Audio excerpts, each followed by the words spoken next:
bom dia, quem vos fala é o professor William. Eu espero que todos estejam bem. E o assunto da aula de hoje é o uso da área de trabalho customizada.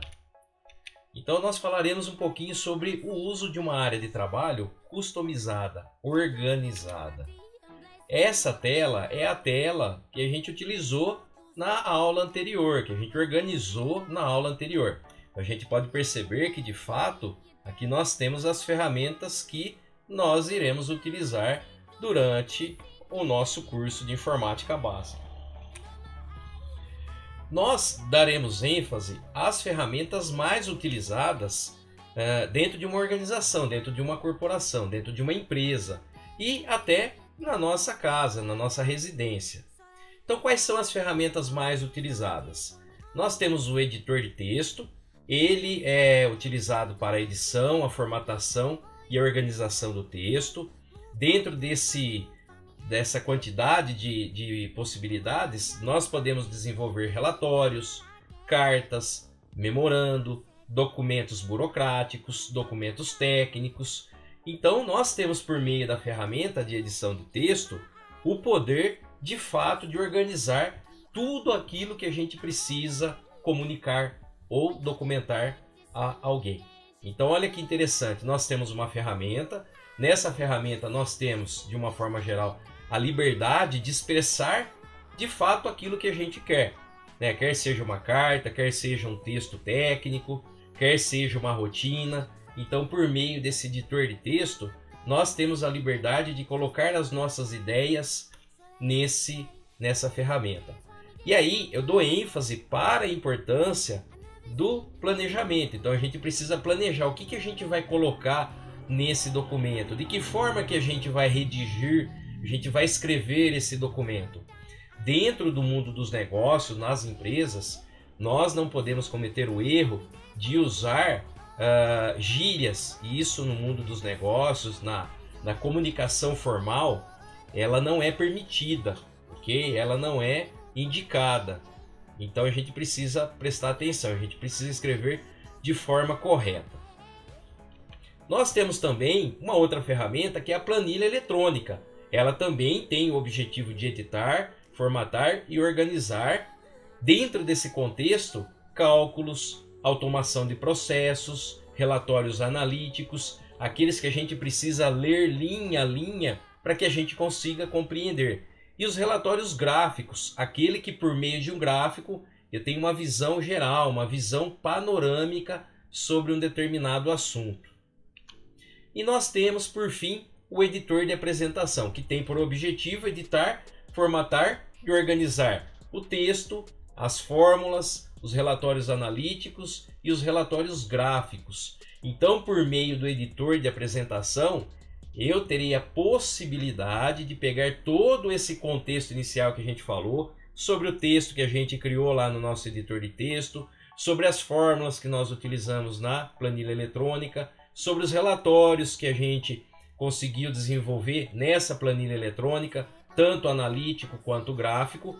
E agora o que a gente vai fazer? A gente vai documentar uma apresentação. Então agora é a hora de eu vender a minha ideia para quem estiver assistindo a minha apresentação.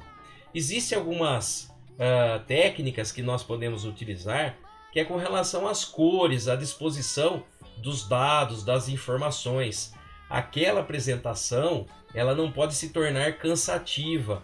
Então é recomendado que a gente planeje o que a gente vai colocar nessa apresentação, estudemos, né, o que vai ser colocado nessa apresentação. A gente precisa determinar um tempo de apresentação. A gente não pode participar de uma apresentação, não é que a gente não pode, mas se torna bem cansativo. Imagine uma apresentação de 2, 3 horas. Né? As pessoas começam até dormir na apresentação, perdem o foco. O objetivo de uma apresentação, ela é ser assertiva. Muitas pessoas usam o termo assertivo de estar certo. Esse termo ele está errado quando é usado dessa forma. Quando a gente usa o termo assertivo, é dizer exatamente o que tem que ser dito, de maneira correta e direta. Então, quando eu falo, olha, o meu texto ele é assertivo, não quer dizer que eu acertei no texto, mas sim que eu disse o que tinha que ser dito. Por exemplo, nesse caso agora eu fugi do foco da apresentação, mas com o objetivo de elucidar, ou seja, de esclarecer o que a gente precisa colocar na nossa apresentação. Ela tem que ser coerente, ou seja, eu preciso dizer aquilo que realmente precisa ser dito de forma correta, de acordo com o contexto, de acordo com aquilo que a gente se propôs a criar a apresentação. Nós precisamos delimitar o tempo, ou seja, colocar um tempo para que a gente consiga desenvolver essa atividade, e a gente precisa de alguma forma capturar a atenção de quem está assistindo a apresentação. Uma coisa que eu sempre digo dentro das minhas aulas, das minhas apresentações, e eu faço questão de chamar a atenção.